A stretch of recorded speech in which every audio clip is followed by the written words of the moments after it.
Hi everyone. जय मसीह की सबको। Praise the Lord. प्रभु की स्तुति हो। प्रभु को हम धन्यवाद करते हैं कि प्रभु ने हमें एक और मौका दिया आप लोगों के बीच में मिलने का और प्रभु का बातों को आप लोगों के बीच में रखने का हमें एक और मौका दिया प्रभु ने। उसके लिए हम आप धन्यवाद देते हैं प्रभु यीशु को। और आप लोग भी इस वीडियो को जब देखेंगे तो प्रभु आपके जीवन में भी काम करेंगे। आप लोग प्रभु की वचन को सुनिए, अपना हृदय को कठोर मत करिए, क्योंकि प्रभु आपसे प्रेम करते हैं। प्रभु आपके ऊपर दया करते हैं कि आज इतनी जो जीवित हैं वो प्रभु की दया से जीवित हैं, क्योंकि इतनी भारी महामारी आई, तकलीफ़ें आई, पर परमेश्वर का दया है कि हम सब आज जीवित हैं। इसके लिए हम सब प्रभु को धन्यवाद कहेंगे। और आज हम सब एक प्रभु की से कुछ सीखेंगे। इससे क्या है कि हम भी सीखते हैं और जो पवित्र आत्मा बताता है उससे आप लोग भी कुछ सीखेंगे। हम विश्वास करते हैं। आज हम लोग देखेंगे कि पाप के लिए मृत्यु और मसीह में जीवन। तो जब हम सांसारिक हैं, जब हम सत्य को नहीं जानते हैं, तो हम कौन सा जीवन जीते हैं? पाप का जीवन जीते हैं। मेरे भाइयों, चाहे आप ये वीडियो को कोई भी देखे, चाहे वो विश्वासी देखे, चाहे अविश्वासी देखे, चाहे वो यीशु वाला देखे, चाहे वो बिना यीशु वाला देखे, बात मायने ये नहीं है। आप एक बार ज़रा गौर से मन लगाकर सोचिएगा।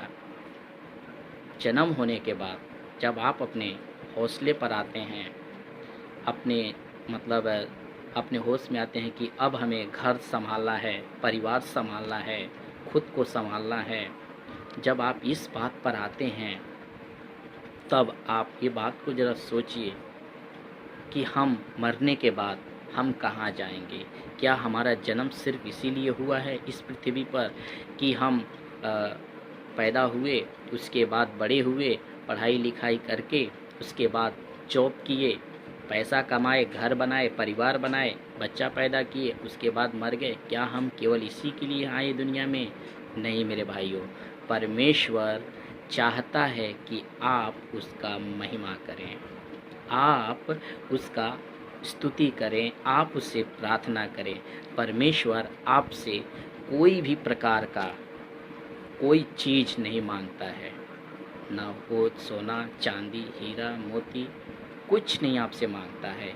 केवल आपका दिल, आपका प्यार मांगता है। जो सुबह दिखाता है तो सुबह आप उसको धन्यवाद करिए, जो दोपहर दिखाता है दोपहर उसको धन्यवाद करिए, शाम दिखाता है शाम उसको धन्यवाद करिए। वो सिर्फ इतना ही चाहता है कि जो दया मैं तुझ पर कर रहा हूँ उसके लिए तो धन्यवाद कर। बाइबल में लिखा है साफ तरीके से कि पुनरुत्थान और जीवन यीशु मसीह है। बाइबल में ये भी लिखा है, आप अगर जो बाइबल को पढ़ने वाले भाई बहन हैं वो सबको पता है कि प्रेरितों की किताब उसका 4 अध्याय और वचन 12 में क्लियर लिखा है कि आकाश के नीचे पृथ्वी के ऊपर मनुष्य में कोई दूसरा नाम नहीं दिया गया जिसके द्वारा मनुष्य का उद्धार हो सकता है। जब तक आप कितना भी धर्म का आप काम करिए, कितना भी आप धार्मिकता का काम कर लीजिए, लेकिन अगर आपके अंदर आपके जीवन में यीशु का नाम नहीं है तो आप उद्धार नहीं पा सकते, आप अनंत काल का जीवन नहीं पा सकते। अनंत काल का जीवन पाने के लिए आपको प्रभु यीशु का जो नाम है वो अपने जीवन में स्वीकारना पड़ेगा। क्योंकि आप अगर एक वचन को हम पढ़ेंगे उसके बाद हम बात करेंगे। यूहन्ना की किताब उसका 3 अध्याय और वचन 16।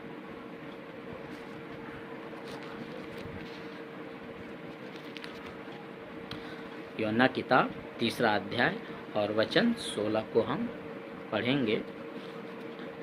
देखिए क्या लिखा है इसमें। 3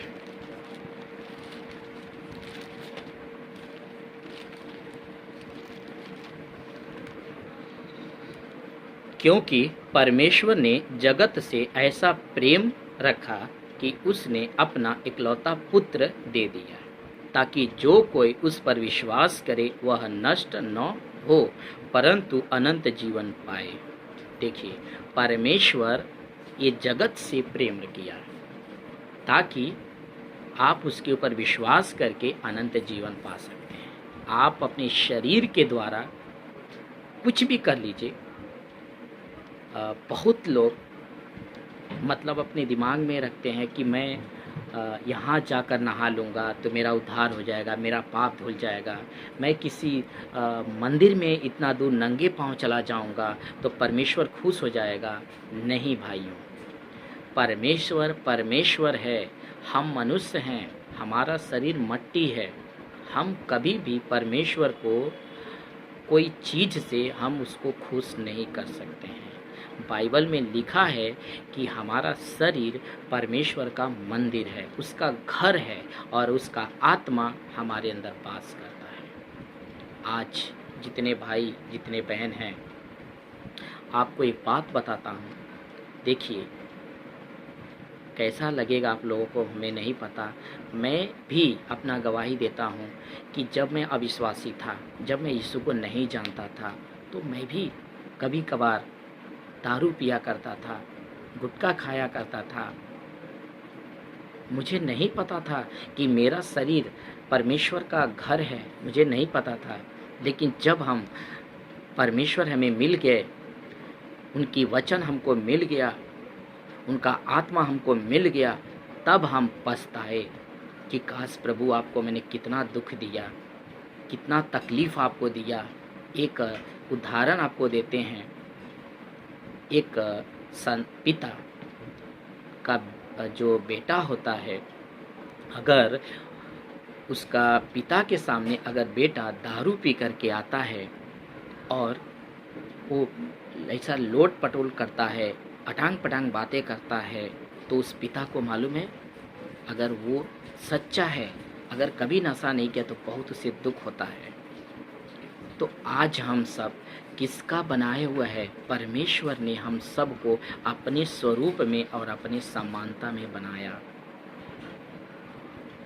तो अगर हम उसके बनाए हुए मंदिर को अगर हम नाश करते हैं तो हम उसको क्या दिलाते हैं? उसको दुख देते हैं, तकलीफ़ देते हैं।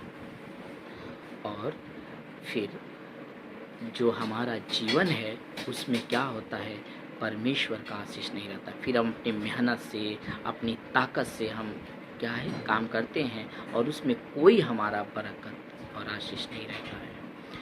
परमेश्वर चाहता है कि हर एक व्यक्ति हमारे ऊपर विश्वास करे ताकि वो नष्ट न हो। आपने वचन में साफ देख लिया कि क्लियर लिखा है। वापस हम वचन को पढ़ेंगे, क्योंकि परमेश्वर ने जगत से प्रेम किया। बहुत लोग क्या सोचते हैं कि ये धर्म है, यीशु क्या है मतलब विदेश का देवता है। नहीं भाइयों, देवता या ईश्वर, ये आप लोग का लैंग्वेज है कि एक ही है, एक ही है, कोई दूसरा परमेश्वर नहीं है। मार्ग, सच्चाई और जीवन केवल यीशु ही है। जो मनुष्य यीशु को नहीं जानता वो क्या है? वो अंधकार में है, वो परमेश्वर को नहीं जानता। उसको ये भी नहीं पता है कि पृथ्वी कैसे बना, ये आकाश कैसे बना। जो इस बाइबल को पढ़ता है, जो इस बाइबल को पढ़ता है उसको पता है कि पृथ्वी कैसे बना। एक वचन और हम आपके बीच में पढ़ेंगे। देखिए, यूहन्ना का किताब, उसका पहला वचन, पहला अध्याय और पहला वचन में देखिए क्या लिखा है। क्लियर लिखा है, आदि में वचन था और वचन परमेश्वर के साथ था और वचन परमेश्वर था। यही आदि में परमेश्वर के साथ था। तो यही कौन? यीशु मसीह। यही है यीशु मसीह। और पृथ्वी को कैसे बनाया गया आप ये भी देख लीजिए। उत्पत्ति का किताब, उसका पहला अध्याय और पहला वचन हम पढ़ेंगे। आदि में परमेश्वर ने आकाश और पृथ्वी को सृष्टि की। आदि में क्या? परमेश्वर ने आकाश और पृथ्वी को सृष्टि की। दूसरा वचन, पृथ्वी बेडौल और सुनसान पड़ी थी और गहरे जल के ऊपर अंधियारा था तथा परमेश्वर का आत्मा जल के ऊपर मंडराता था। और जब परमेश्वर ने कहा, देखिए शब्द पर ध्यान ध्यान दीजिएगा भाइयों, कि जब परमेश्वर ने कहा उजियाला हो तो उजियाला हो गया। और वचन 4, और परमेश्वर ने उजियाले को देखा कि अच्छा है, और परमेश्वर ने उजियाले को अंधियारे से अलग किया, और परमेश्वर ने उजियाले को दिन और अंधियारे को रात कहा। हालेलुया। तो आपने देख लिया कि वहाँ पर आदि में कौन था? परमेश्वर। यहाँ पर आदि में कौन है? परमेश्वर का वचन। वचन के द्वारा परमेश्वर ने बोला पृथ्वी हो, पृथ्वी हो गया, आकाश हो, आकाश हो गया। परमेश्वर ने अपने वचन के द्वारा इतना बड़ा, जिस पृथ्वी पर आप रहते हैं, ये पृथ्वी को परमेश्वर ने बनाया है अपने वचन के द्वारा। उनके वचन में क्या है? जीवन है। आप अगर उनके वचन को पढ़ेंगे और वचन को फॉलो करेंगे, उनको मानेंगे, तो आपके जीवन में आशीष आएगा। पुराने नियम में अगर जो भाई बाइबल को पढ़ते हैं उनको देख लीजिए, पुराने नियम में परमेश्वर यहोवा ने किसको बताया? मूसा को बताया कि तुझे मिस्र देश में जा और मेरे लोग को तू छुड़ा, मेरे लोग को तू छुड़ा। तो मूसा पूछता है कि प्रभु, यहोवा परमेश्वर से पूछता है कि मैं उन्हें जाकर क्या बताऊंगा? उन्होंने कहा, बताना कि ये अब्राहम का परमेश्वर, याकूब का परमेश्वर, इसहाक का परमेश्वर यहोवा ने मुझे भेजा है।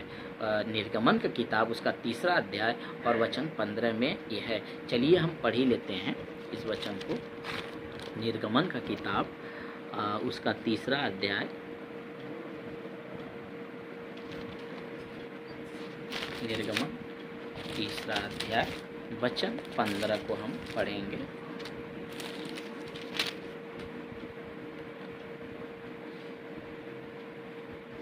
फिर परमेश्वर ने मूसा से यह भी कहा, तू इजराइलियों से ये कहना, तुम्हारे पितरों का परमेश्वर अर्थात अब्राहम का परमेश्वर, इसहाक का परमेश्वर और याकूब का परमेश्वर यहोवा, उसी ने मुझको तुम्हारे पास भेजा है।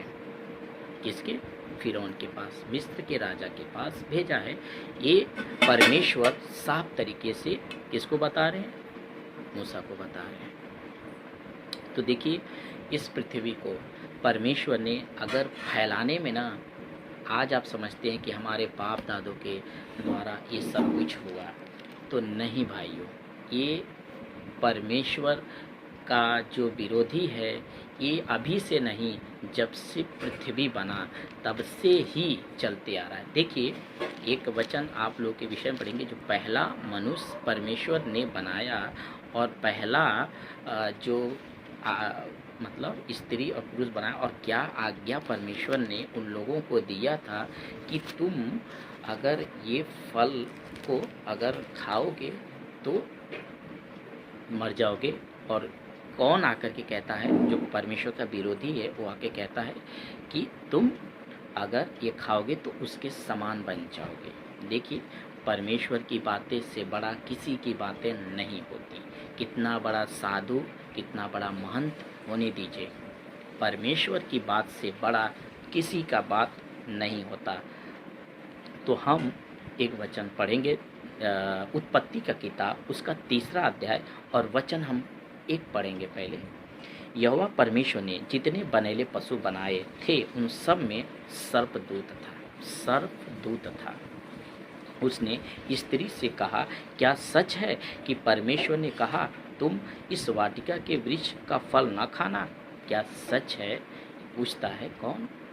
जो परमेश्वर का विरोधी है। स्त्री के पास, यानी जो पहला स्त्री है परमेश्वर ने बनाया, वो स्त्री के पास आके पूछता है, क्या परमेश्वर ने तुझे सच में इस वृक्ष का फल खाने से मना किया है?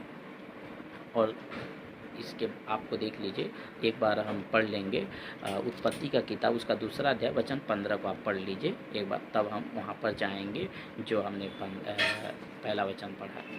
तब यहोवा परमेश्वर ने आदम को लेकर वदन की वाटिका में रख दिया कि वह उसमें काम करे और उसकी रक्षा करे। तो परमेश्वर आदम को जो वाटिका परमेश्वर ने बनाया था, उस वाटिका में आदम को रखा था काम भी करने के लिए और वाटिका का रक्षा भी करने के लिए।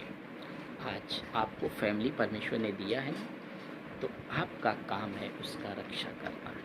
आप रक्षा करिए। यहाँ पर साफ तरीके से लिखा है कि सर्प आता है स्त्री से, कहता है क्या सच है कि परमेश्वर ने तुमसे वाटिका के किसी वृक्ष का फल न खाना?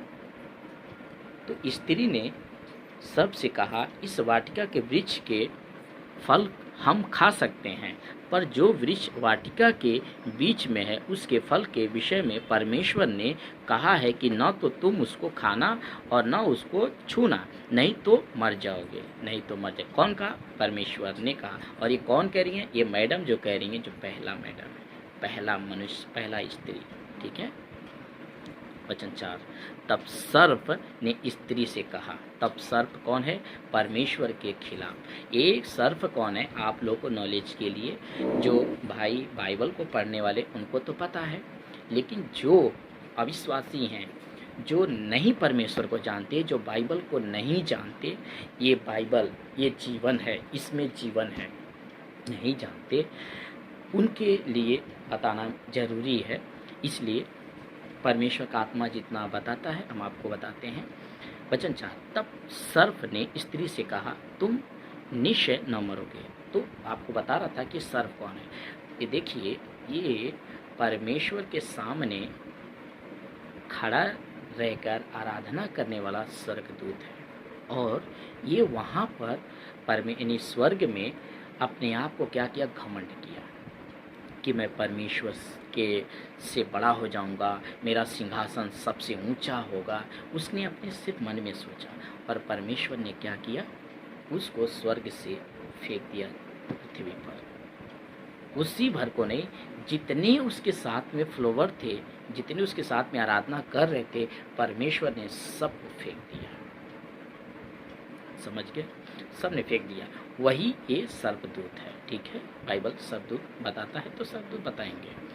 तो वचन 4 को हम पढ़ेंगे। तब सर्प ने स्त्री से कहा, तुम निश्चय न मरोगे। देखिए, परमेश्वर ने कहा अगर वो फल खाओगे तो मर जाओगे, और ये कहता है जो इसको भी बनाने वाला परमेश्वर है। आप ध्यान से गौर से सुनिए कि परमेश्वर को कोई नाश नहीं कर सकता, लेकिन इसको परमेश्वर ने अंतिम समय में इसको दंड देने का, नरक में डालने का पूरा प्लानिंग है। इसके ताकत को कमजोर करने के लिए परमेश्वर ने दूसरा आदम को भेजा। दूसरा आदम कौन? यीशु मसीह को भेजा, ताकि जो दूसरा आदम आए इसको क्या करे? कुचले। पहला आदम फेल हो गया, आगे देखेंगे, फेल हो गया, लेकिन ये जो है आदम, दूसरा यीशु मसीह जो आया, ये नहीं फैलिया। अगर जो मैं बताता हूँ एक वचन कि वहाँ पे पहले हम इसको पढ़ लेंगे, वरना परमेश्वर, देखिए वचन 4, तब सर्प ने स्त्री से कहा, तुम निश्चय न मरोगे, वरना परमेश्वर आप जानता है, मतलब परमेश्वर खुद जानता है कि जिस दिन तुम उसका फल खाओगे उसी दिन तुम्हारी आंखें खुल जाएंगी और तुम भले बुरे का ज्ञान पाकर परमेश्वर के तुल्य हो जाओगे। वचन 6, अब जब स्त्री ने देखा कि वह वृक्ष का फल खाने के लिए अच्छा और देखने में मनभाऊ और बुद्धि देने के लिए चाहने योग्य भी है, तब उसने उसमें तोड़कर खाया और अपने पति को भी दिया और उसने भी खाया। वचन 7, तब दोनों की आंखें खुल गई और उनको मालूम हुआ कि वो नंगे हैं, इसलिए उन्होंने अंजीर के पत्ते जोड़ जोड़कर लंगोटा बना लिए। और वचन 8, तब यहोवा परमेश्वर जो दिन के ठंडे समय में वाटिका में फिरता था का शब्द उनको सुनाई दिया। किसको? आदम को और हवा को ये शब्द सुनाई दिया। तब आदम और उनकी पत्नी वाटिका के वृक्ष के बीच यहोवा परमेश्वर से छिप गए। वचन 9, तब यहोवा परमेश्वर ने पुकार कर आदम से पूछा, तू कहाँ है? वचन 9 बहुत इम्पोर्टेंट है, ध्यान सुनिए, वापस पढ़ेंगे। तब यहोवा परमेश्वर ने पुकार कर आदम से पूछा, तू कहाँ है? आज अगर हम परमेश्वर को जान करके अगर नशा कर रहे हैं, गाली दे रहे हैं, झगड़ा कर रहे हैं, तो परमेश्वर हमसे भी पूछेगा कि हम कहाँ हैं। हमारा परमेश्वर यीशु मसीह क्या सिखाता है मालूम है आपको? कि अगर तुम्हारे गाल पर कोई एक थप्पड़ मारे ना तो दूसरा गाल दे दो। अगर तुम्हें कोई गाली देता है ना तो तुम उसको आशीष दो। अगर तुम्हारा कोई शर्ट लेता है ना तो उसको पैंट भी दे दो। अगर कोई तुम्हें कोई 2 किलोमीटर पैदल बिना मतलब का लेके जाता है तो तुम 4 किलोमीटर चलो। अगर कोई रोता है तो तुम उसके साथ रो। अगर कोई आनंद मनाता है तो उसके साथ आनंद मनाओ, क्योंकि परमेश्वर दया का परमेश्वर है। वो आपसे प्यार चाहता है, आपकी क्रियाकर्म नहीं चाहता है। वो आपके टोटल क्रियाकर्म के लिए वो क्रूस के ऊपर परमेश्वर ने अपना लहू बहाकर, अपना प्राण देकर सब कुछ चुकता कर चुका है। हालेलुया। परमेश्वर देखिए यहाँ पर आदम को उसने बहका दिया। पहला जो आदमी है उसको उसने बहका दिया। वचन 12 हम पढ़ेंगे। आदम ने कहा, जिस स्त्री को तूने मेरे संग रहने को दिया है उसी ने उस वृक्ष का फल मुझे दिया और मैंने खाया। वचन 13, तब यहोवा परमेश्वर ने स्त्री से कहा, तूने ये क्या किया है? स्त्री ने कहा, सर्प ने मुझे बहका दिया तब मैंने खाया। और वचन 14, तब यहोवा परमेश्वर ने सर्प से कहा, तू ने जो यह किया है इसलिए तू अब सब घरेलुओं पशुओं और सब पनेले पशुओं से अधिक श्रापित है। तू पेट के बल चला करेगा और जीवन भर मिट्टी चाटता रहेगा। और मैं तेरे और इस स्त्री के बीच में और तेरे वंश और इसके वंश के बीच में मैं बैर उत्पन्न करूँगा। वह तेरे सिर को कुचल डालेगा और तू उसकी एड़ी को डसेगा। देखिए परमेश्वर ने ये एक प्लानिंग रखा कि चलो तूने ये स्त्री को बहका दिया ना, कोई बात नहीं, लेकिन परमेश्वर ने उससे कहा कि इन सब में सबसे ज़्यादा श्रापित तू है। और परमेश्वर ने क्या कहा कि ये स्त्री के वंश और तेरे वंश के बीच में मैं क्या डालूंगा? पैर उत्पन्न करूंगा। परमेश्वर उसी दिन निर्णय ले लिया कि तूने इस स्त्री को बहकाया है, मैं इसी स्त्री से बच्चा पैदा करूंगा, यानी यीशु मसीह को, और वह बच्चा तुम्हारे सर को कुचल डालेगा।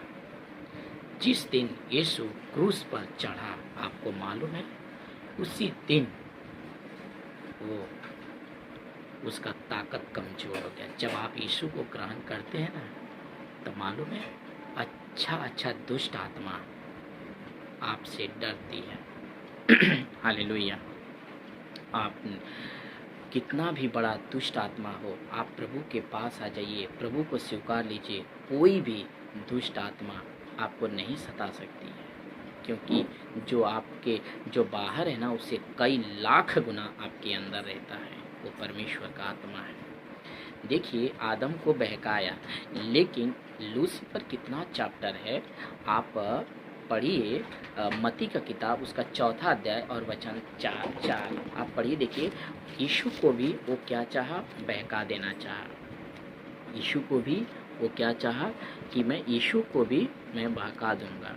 तो आप देखिए, लेकिन वो नाकाम रहा, यीशु को बहकाने में वो नाकाम रहा। हम पढ़ेंगे वचन मत्ती का किताब उसका 4 अध्याय और वचन 4।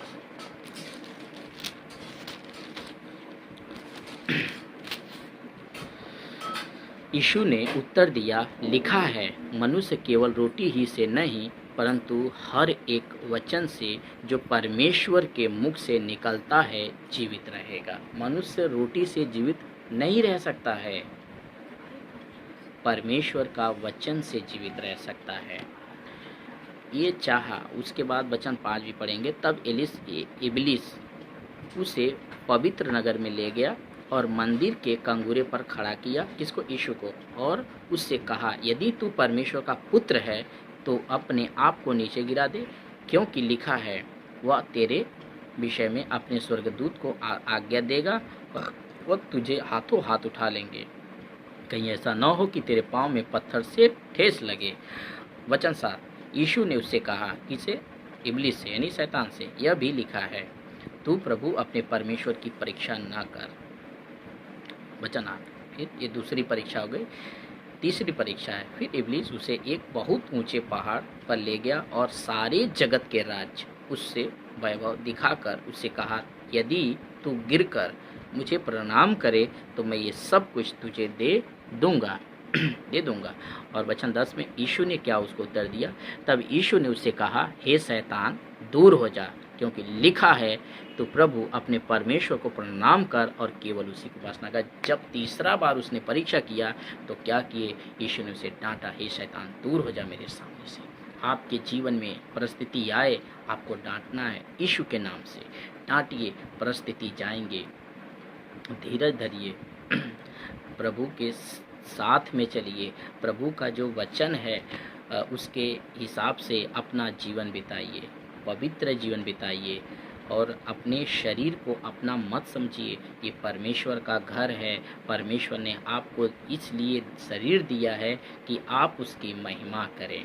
इस शरीर से ही आप उसकी महिमा कर सकते हैं और उसकी जो है आराधना कर सकते हैं और उसको प्रसन्न कर सकते हैं। आप चाहें हम कोई धार्मिक काम करके हम अगर उसको प्रसन्न करें परमेश्वर को, तो नहीं कर सकते हैं। आप पवित्र जीवन बिताइए, प्रेम रखिए, अपने परिवार में प्रेम रखिए, अपने बच्चों से प्रेम रखिए, अपने परिवार से प्रेम रखिए, अपने माता पिता का आज्ञा का पालन करिए और लड़ाई झगड़ा मत करिए, नशा मत करिए। जो परमेश्वर ने आपको दिया है, परमेश्वर को धन्यवाद करके, यीशु के नाम को पर विश्वास करके और उनसे प्रार्थना करिए। यीशु ही मात्र एक परमेश्वर है।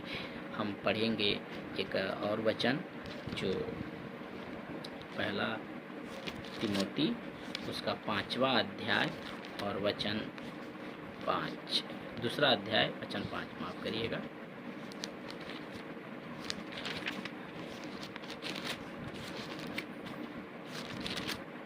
पहला तिमोथी दूसरा अध्याय